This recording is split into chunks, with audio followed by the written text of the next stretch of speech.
महाराष्ट्र में इन दिनों मुख्यमंत्री एकनाथ शिंदे के फैसले पर सबकी निगाहें हैं, तो वहीं दूसरी तरफ सबसे बड़ा फैसला जो सुप्रीम कोर्ट सुनाएगा शिवसेना को लेकर, उस पर सबकी नजरें बनी हुई हैं, जिस पर चुनाव आयोग की भी कुछ बड़ी सुनवाई होनी है। लेकिन इन सब के बीच आप सभी को जानकारी दे दें कि महाराष्ट्र के मुख्यमंत्री एकनाथ शिंदे ने सुप्रीम कोर्ट से उद्धव ठाकरे की टीम की सभी याचिकाओं को खारिज करने का आग्रह भी किया था और कहा था कि चुनाव आयोग को यह तय करने दें कि असली शिवसेना किस गुट का है। अपने पास जरूरी संख्या होने का दावा करते हुए शिंदे ने यह भी कहा था कि अदालतों को बहुमत द्वारा लोकतांत्रिक तरीके से लिए गए पार्टी के आंतरिक फैसलों में हस्तक्षेप नहीं करना चाहिए। ठाकरे गुट ने चाहता है कि चुनाव आयोग शिवसेना को लेकर अभी फैसला करे। आप सभी को जानकारी दे दें कि खबरें लगातार ही चर्चाओं का विषय बनी हुई है कि आखिर शिवसेना की बागडोर किसके हक में जाएगी। और ये अगस्त के महीने की शुरुआत की ही कहीं ना कहीं जो खबरें थी सामने आई थी, जब एकनाथ शिंदे ने चुनाव आयोग के फैसले पर अपनी और सुप्रीम कोर्ट के फैसले पर अपनी राय दी थी।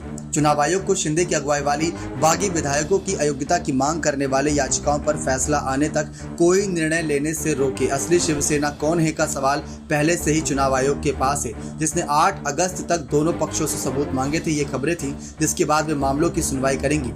एकनाथ शिंदे गुट ने सबसे पहले दस्तावेज रखे और वहीं उद्धव गुट को 15 दिनों से ज्यादा का समय दिया था। यहाँ शिंदे और ठाकरे दोनों असली शिवसेना होने का दावा कर रहे हैं। दरअसल चुनाव आयोग ही किसी पार्टी को मान्यता देती है, ये बात आप सब जानते हैं। मुख्यमंत्री शिंदे ने सुप्रीम कोर्ट से कहा था कि चुनाव आयोग को तय करने दिया जाए कि शिवसेना का असली वारिस कौन है। शिंदे ने सुप्रीम कोर्ट में हलफनामा दाखिल कर कहा था कि उनका गुट ही असली शिवसेना है। पिछली सुनवाई में उद्धव ठाकरे गुट ने सुप्रीम कोर्ट में याचिका दाखिल कर चुनाव आयोग की कार्यवाही पर रोक लगाने की मांग की थी, जबकि शिंदे गुट ने इस याचिका के जवाब में कहा था कि चुनाव आयोग की कार्यवाही में कोर्ट फिलहाल दखल न दे।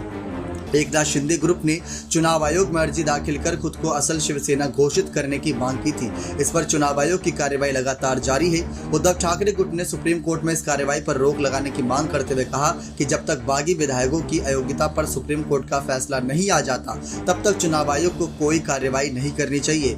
उधर शिंदे ने अपने जवाब में कहा कि ठाकरे के पास सिर्फ 15 विधायक है, जबकि उनके पास 39 MLA है और इसलिए अदालत इस मामले में दखल ना दे, क्योंकि अगर अदालत हस्तक्षेप करने से पार्टी के अंदर लोकतंत्र कमजोर होगा।